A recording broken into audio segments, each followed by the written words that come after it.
техника юлсызлыкны да, каршылыкларны да сизмей, әлеге БМПга дроннар да, утлы кыралда куркыныч түгел. Аның түбәсенә радио җиһазлар һәм саклану өчен тимер җайланма урнаштырылган.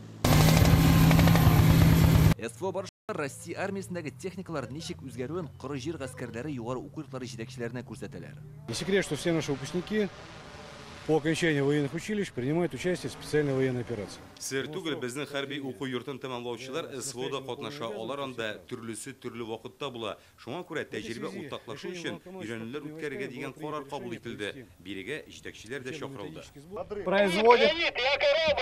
Өйрәнүләрдәге сценарий буенча штурм төркеме торак пунктта тәртип урнаштыра, СВОдагы шартларны исәпкә алып, җиңеләйтелгән корал һәм саклану чарасы кулланыла. Барысы да уңайлы, хәрәкәтләнү өчен җиңел, монда алар белән эш итү алымнарын үзләштерәбез.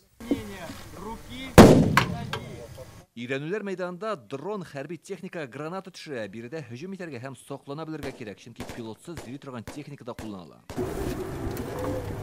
Әлеге роверны Казан компаниясе эшләгән, ул 120 килограмма кадәр йөкне ташый ала, сәгатенә 25 км тизлек җыеп, билгеләнгән урынга барып җитә. Мы изначально проектировали этот ровер для гражданских целей, но... Без бу роверларны башта хәрби максатларга дип ясамаган идек. Хәзер махсус операциядә кулланылыр дип уйлыйбыз. Яралы хәрбиләрне эвакуацияләргә, йөк ташырга бик кулай.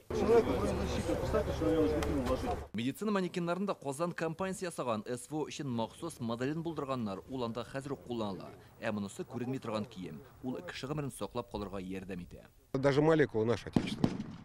Хәтта молекулаларына кадәр үзебезнең илнеке. Ана ясый башлаганда ук чит илләргә бәйлелек булмасын дигән максат куйдык. Бу эшләнмәләрнең һәммәсе дә Россия армиясе өчен әзерләнә, кайберләре хәзер үк кулланыла. Аларны булачак офицерлар сынап карады. Мы, как будущие офицеры, Без хәрби хәрәкәтләр булган урыннарда нәрсәнең актуаль икәнлеген даими рәвештә белеп торырга тиеш. Уку йортында алган белемнәрне дөрес итеп файдалана да белергә кирәк бит. Бу өйрәнүләрнең файдасы бик зур ди курсантлар. Биредә 200-дән артык хәрби катнашты. Алар арасында СВО зонасыннан кайтканнан соң хәрби вузларга укырга керүчеләр дә бар. Илдар Сафиуллин, Рамил Шайдуллин, Гаделмин Дубаев, Яңа гасыр каналы.